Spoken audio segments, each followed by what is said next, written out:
21শে জুলাই সেদিনকে উদ্দেশ্য যেটা ছিল আজকে সারা বাংলা কেন সারা ভারতবর্ষ আমরা সেই এপিক কার্ড পেয়ে আমরা সুবিধা ভোগ করছি। 21শে জুলাই আমাদের কাছে আবেগ, আমাদের কাছে অঙ্গীকার।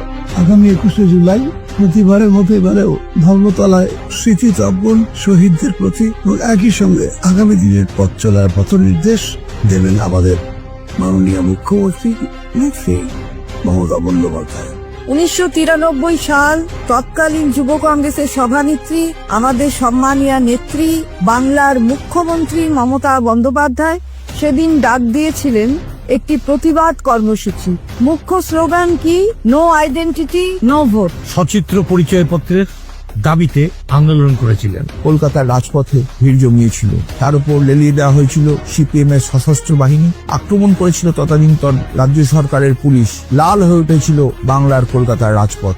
বিজেপি এখন ভয় দেখিয়ে চোরাপথে বাংলা দখল করতে চাইছে। কিভাবে বিজেপি আজকে বাংলা দখল করবার চিন্তা ভাবনা করছে? এখন লড়াই আমাদের তাদের। তারা দেশের বিভিন্ন প্রান্তে যে বাংলা ভাষাভাষী মানুষ ছড়িয়ে আছে তাদের উপর অত্যাচার চালাচ্ছে এবং তাদেরকে বাংলাদেশি বলে দাগিয়ে দিচ্ছে। আমরা 21শে জুলাই আমরা সবাই যাব, আপনারা আসুন। 21শে জুলাই এবার নতুন বার্তা নিয়ে এসেছে। 21শে জুলাই মানে আমাদের জন্য নতুন একটা আশা, নতুন একটা ভরসা, যে হিসাবে যার নেতৃত্বে আমরা আগামী দিনে চলবো। 21শে জুলাইয়ের আর এক নাম হয়েছে সংগ্রামের নাম, আবেগের নাম, গণতান্ত্রিক আন্দোলনের নাম হচ্ছে 21শে। हमारी मुख्यमंत्री ममता बनर्जी हमारे देश की नागरिकता को लेकर अभी भी लड़ाई कर रही है। সারা ভারতবর্ষের বুকে ভোটাধিকারের জন্য যে আই কার্ড প্রচলন হয়েছে সেটা তৃণমূল কংগ্রেসের নেত্রী মমতা ব্যানার্জির আন্দোলনের সুফল। যতদিন মমতা বন্দ্যোপাধ্যায় এবং অভিষেক বন্দ্যোপাধ্যায় দেশে থাকবেন ততদিন বাংলা এনআরসি হতে দেবেন না। আগামী 21শে জুলাই যে আন্দোলন মমতা বন্দ্যোপাধ্যায়ের নেতৃত্ব হবে সেটা সর্বকালে সর্বসেরা হবে। তার এই বাংলা ও বাঙালির বাঁচানোর লড়াইয়ে সামিল হতে, সর্বোপরি বাংলার সম্মান বাঁচাতে আগামী 21শে জুলাই দলে দলে ধর্মতলা চলুন বেলা 12টায়।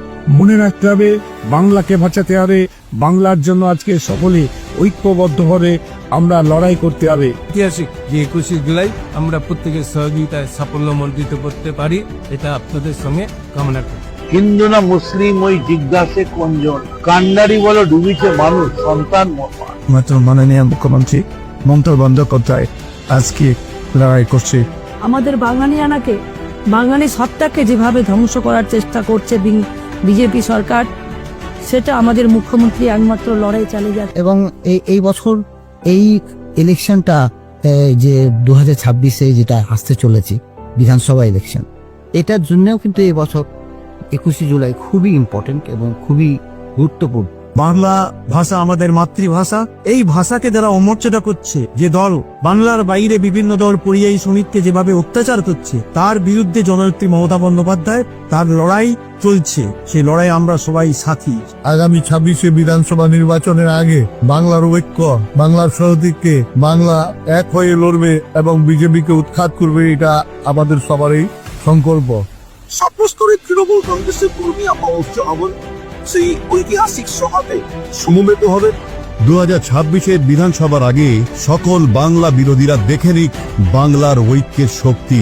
সর্বোপরি বাংলার সম্মান বাঁচাতে আগামী 21শে জুলাই দলে দলে ধর্মতলায় চলুন বেলা 12টায়। বাংলার মানুষ আজকে একজোট হয়েছে, সংঘবদ্ধ হয়েছে।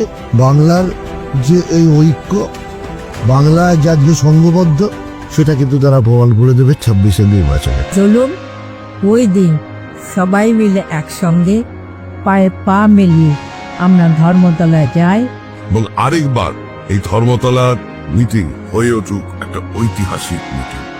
21শে জুলাই 2025-এর মঞ্চ থেকে আসুন মমতা বন্দ্যোপাধ্যায় বাঙালি এবং বাংলার এই সম্প্রীতি, বাংলার এই সৌভ্রাতৃত্ব, বাংলার এই জাতিত্ব রক্ষা করার জন্য 2026 নির্বাচনের প্রাক্কালে কি বার্তা দেন তা শোনার জন্য দলে দলে আমরা কলকাতার রাজপথে সামিল হই।